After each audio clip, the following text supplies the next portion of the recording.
Who the Fuck Are Arctic Monkeys, the podcast where we chat to interesting people about their favourite song from the titular lads from High Green as well as much more. This week I was joined by Pablo from LA group Innerwave. Having initially forged their sound in the guitar rock influences of bands like Arctic Monkeys and the Strokes, in recent years the group have continued to evolve in more electronic directions.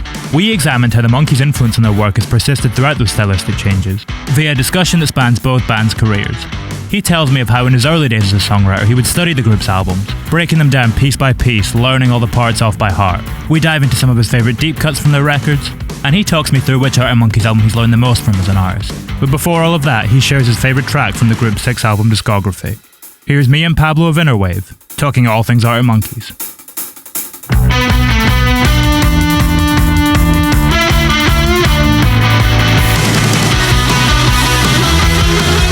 I said Do Me A Favour is my favorite Arctic Monkeys song, but in reality there's just so many. I think the Favorite Worst Nightmare album is my favorite, so I just try to pick a song from that album that felt encapsulated the vibe of that whole album, and I felt like Do Me A Favour was that for me.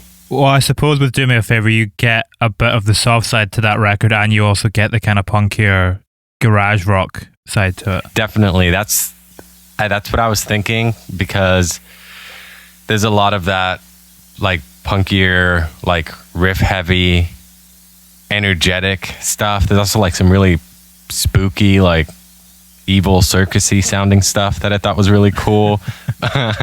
But there's also, like, a lot of drama and like emotion and just like really like emotionally intense stuff, and like sad, like slower ballads, or like Only Ones Who Know is really beautiful. So restrained. Yeah, you know, and just this like sonic landscape of that album, I feel like it just, when I was younger, like in you know, middle school, going into high school, listening to that album, I just would picture that that's what, you know, England looked like as a whole, just like really gloomy and dark. And it just seemed really cool, you know. And yeah, the imagery I got from that album was always that. How old were you when you kind of came to it? Let's see. Well, I feel like I first got introduced to Arctic Monkeys through their first single, You Bet. I Bet You Look Good on the Dance Floor. Exactly, yeah. So that was playing on like K-Rock over here when I was in 6th grade. I don't think I really dove into the album, but I listened to the single and like some older stuff, like Fake Tales of San Francisco, which I think was on the album too, yeah. Stuff like that.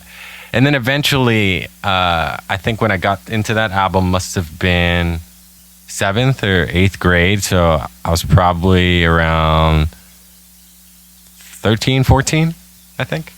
I feel like that's the perfect age to get into Arctic Monkeys. I think I was about to say. Sure. Yeah. Oh, really? Oh, yeah. Great. Yeah, I feel like they became a band that, you know, I just listened to exclusively. When I was younger, I'd have these phases with different artists where I would stop listening to anything else and only listen to them. And Arctic Monkeys was that, but for an extended period of time, you know? Do you ever still do that now? I try not to, because when I used to do it then, and then I would write stuff, it would come out like that artist, you know? Arctic Monkeys is an example of that. When I was making songs with the guys and we were, you know, 13 or 14, it sounded like Arctic Monkeys, because that's all I was listening to. I was like, you know, kind of using it as a blueprint for learning how to write songs that I thought were interesting. So these days, I try to have a healthy diet of music and influences, so I don't feel like I'm just like taking inspiration from just one source. I'm sort of melding it together. But yeah, I think there are artists that I would do that with, though, that I still find, or someone's new project or something like that. When you were 13 or 14 and you're kind of in the bands and using this as a blueprint, are you trying to unpick it quite consciously, structurally, or is that just something that's coming through subconsciously? I think it's a bit of both. Sometimes it was more like, I really like this song and I want to have the feel of it. So then I would sort of try to understand what the structure was and how the music was arranged. So actually for a lot of Arctic Monkey songs, I think especially the first 3 albums, I'm pretty sure I could play every part on the drums, the bass, both the guitars, and I know like the words. Wow. Because I just, that was just like music school. And I did that with a lot of different artists, just learning all the riffs and how they like intertwine, how the 2 guitars intertwine, how that fits with the bass, But then sometimes it was just subconscious, just because, that's the only thing I was listening to. Like whenever I thought something sounded good, it kind of was because it sounded like what I was listening to. It's interesting that you were into them, when you were first starting off getting into bands, because when you chose Do Me A Favour, my mind kind of jumped to a song on your last EP, 50. Oh, yeah, for sure. Do you kind of see an emotional parallel there too? Yeah, definitely. I think different songs have different sort of feelings to them. And even though there's so many different kinds of music, I feel like there's a lot of shared emotion between stuff. You can sort of categorize as like, oh, these fit together and these fit together. And I feel like 50 definitely has that sort of somber, dark afternoon, like gloomy sort of presence. And I feel like Do Me A Favor definitely has that too, which is a different genre, but the same feeling. Whereas Do Me A Favor to me sounds like you're driving through, maybe somewhere in London as it's about to turn into like night, and it's like it's like that sort of nighttime imagery. With 50, I feel like it's like driving through maybe downtown LA or something, It's interesting earlier on you were saying when you listened to Favorite Worst Nightmare, it gave you these dreary images of England, and that was what you perceived it to be at the time. When you were writing, will you ever write with images in your mind like that? Yeah, definitely. Like I was saying earlier about different songs having different emotional like backdrops or sort of a feeling that they carry. I think starting to visualize what this song sort of brings to my mind helps sort of inform maybe where it should go to. Yeah, just sort of, it's almost like you're writing the story and you're starting to build out what the story is and where it's at and what the exposition is. It can inform me as to where the story goes. And I feel like that's the same thing with the songwriting process for me. If you came to Arctic Monkeys when you were 13, 14, and this record, Favorite Worst Nightmare, is the first one that you kind of get your hands on, a little bit of the first one too, did you almost mature in tandem with the band maturing? Yeah, that's a good observation, because I definitely feel that way, because listening back to old Arctic Monkey stuff, I think whatever people say I am is what I'm not. The first one feels very juvenile and very sort of, I know why I was super into it when I was younger, but I feel different about it now as I'm older. But Favorite Worst Nightmare, I think, is still holds up really well for me. But you're right. I think as they started changing up their style, I was also changing up like my style and who I was in conjunction with the band, up until the point where I think it must have been after Humbug, around like Suck It and See, where I sort of didn't really listen to them as much and started exploring so many other different things. And I think it was when they released AM in about 2013. I was already super into Tame Impala, and I had not really, I heard that was like blowing up for them. And a lot of people were listening to Arctic Monkeys now, but it was like a new generation of people. So it's just strange to see them like, it's cool to see a band successfully change up their style and grow, as opposed to just staying stagnant. Even looking to that AM record, though, it's pretty incredible how well it did, considering how it sounds. Like, it's not your kind of polished stadium. It is definitely leaning back into those heavy rock origins, but it's not your kind of modern Imagine Dragons type stadium rock. It's very much got its roots in the past with some kind of R&B rhythms going on. Which I thought was perfect, because I felt like, in a way, I felt like we were doing something similar as far as the genre melding thing, maybe not the same combination of stuff, but we definitely had the garage rock influence, but we also had a sort of R&B influence and a hip hop influence.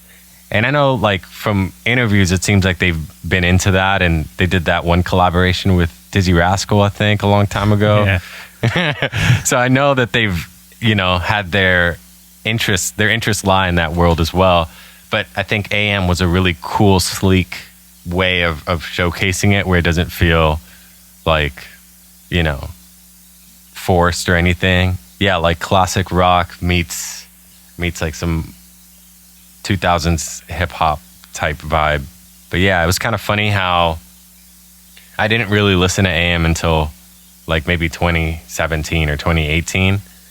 And then I could appreciate it for what it was. But at the time, I just sort of felt like maybe like, those fans that, when the band starts to grow, you sort of feel like, oh, I liked them before, kind of.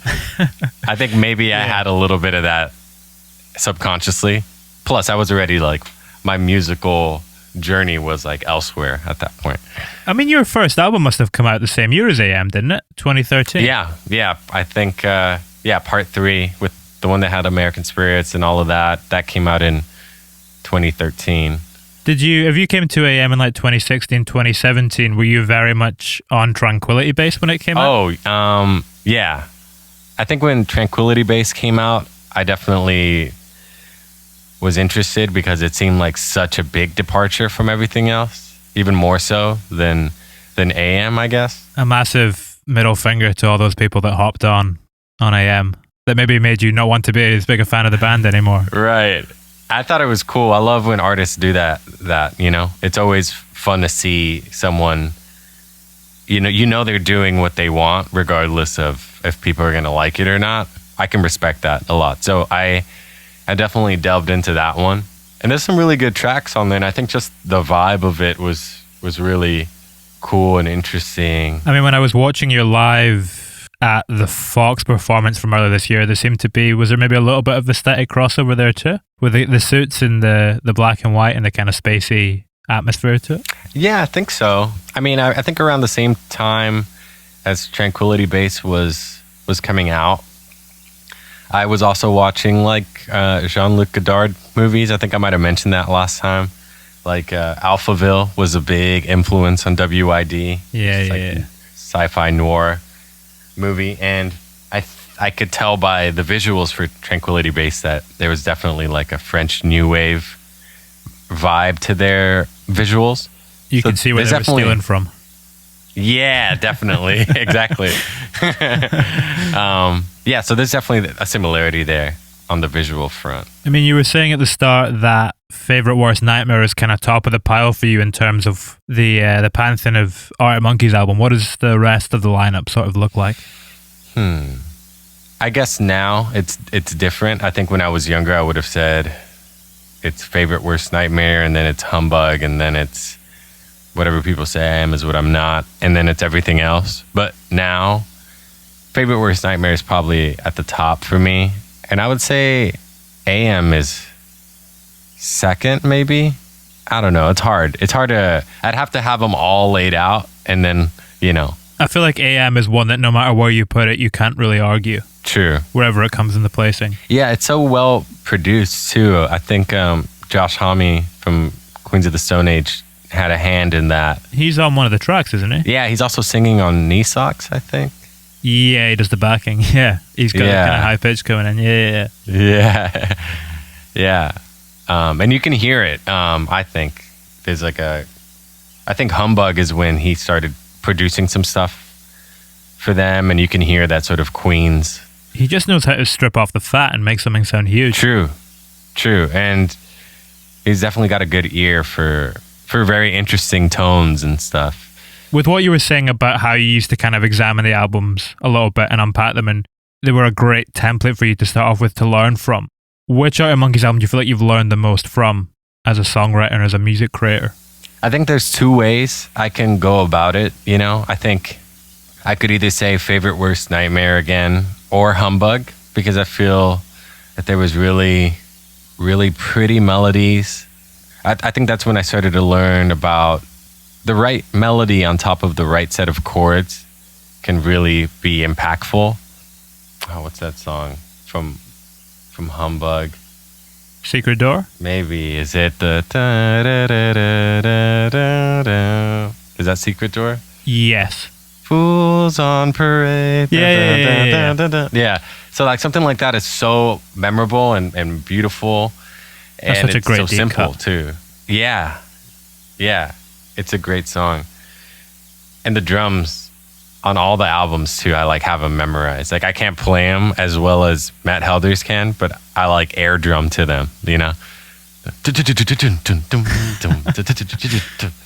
But the other way I could answer it would be saying that whatever people say I am is what I'm not, is where I learn the most from, because it's also the most simple, stripped down, more basic, like version of Arctic Monkeys. And I think that simplicity, when you start to realize that a lot of the songs are 3 chords, you know, and they tend to do the same sort of pattern, simplicity like that can go a long way, you know. I mean, that's the thing that's fascinating about Arctic Monkeys is that they've never really pioneered anything. They very much just take a sound and perfect it and do it incredibly well, as opposed to kind of forging new ground. I think maybe by doing it so well, it feels like they're forging new ground. But I think that's with anything, really, you know? Yeah, I think it's also like, I was talking to a friend about this, how like Olivia Rodrigo, I don't know if you know who that is, but she's blowing up right now, and she has that one huge. song. Yeah, she has that one song that people think sounds like Misery Business by Paramore. I've never gotten into Paramore. I wasn't a huge fan, but I know the song, you know? Like I saw it online somewhere, like someone did a mashup of like the chorus and then it switches to the other song and you're like, oh, it sounds very similar. But the thing is that for this new generation, that is their artist and that is their, I guess, introduction to that style or like that kind of music. And I feel like Arctic Monkeys is the same way. As well as like a lot of the garage rock bands of that era. It's a introduction to stuff that has been done before, but it's just it's the new like modern twist to it. They're doing it through a modern lens and making it relevant again. Yes. Tranquility Base is the perfect example of that, taking like 70s lounge music and heaving it into the 21st century. Right. Yeah, exactly. And the thing is, you know, I think someone could be a purist about it and say like, oh, but they're just, you know, taking from whoever. But I mean, I feel like everyone's always done that since the dawn of time. That's how art moves forward. But on top of that, I think the retro stuff sometimes, and sometimes it can be done in poor taste and just feel like a bad ripoff. But other times, I think there's something to be said about perspective, the way that people look at the 90s or the 2000s now and are influenced by it, but through the modern lens. It's not quite the same, and in some ways it births a new thing that's not necessarily better, but it's definitely it's its own thing, you know. Everything moves in cycles. Yeah, for sure. I mean, there's so many different, I don't know if you know this artist, Rina Sawayama, I think her name is. I might be saying it wrong, but she had this song. I also don't remember what the song is called, but it definitely sounded like some like 2000s like pop, like Britney Spears-ish vibes. But it's different though, because it's like, I don't know, maybe it had a little bit more of a hyper pop sort of element to it, you know? How do you do that from a creator's point of view? Do you start with the sound that you want to emulate to a certain degree, and then do you just filter it through your own lens, or how do you make it unique and how do you make it your own and take ownership of it? Well, that's a good question. I think it's something that I've wrestled with for a long time since I was younger. I think now I don't think I sit down and say like I'm gonna make this kind of a album now. I think I just sort of let myself be influenced by whatever I'm into at the moment and just take in as much stuff as I can. And then when I start writing, whatever comes out just naturally is the direction that I feel like that I should go in, you know? So I never try to force it.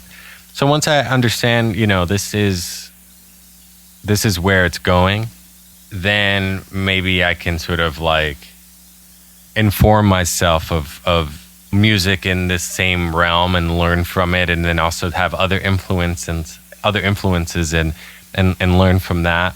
Yeah, I guess not like in a super research kind of way, but if it's already sounding like something, then I was probably listening to some stuff in that world already. So just sort of diving deeper and then just sort of I think I've been making music long enough now that I know there's stuff that feels a little bit more trademarked to us. Maybe the vocal effects and style, maybe the production style, the robotic drum style, or just, you know, different things that I'll try to, you know, ease in there, and then I think at the end, hopefully it comes out like a fresh take on something.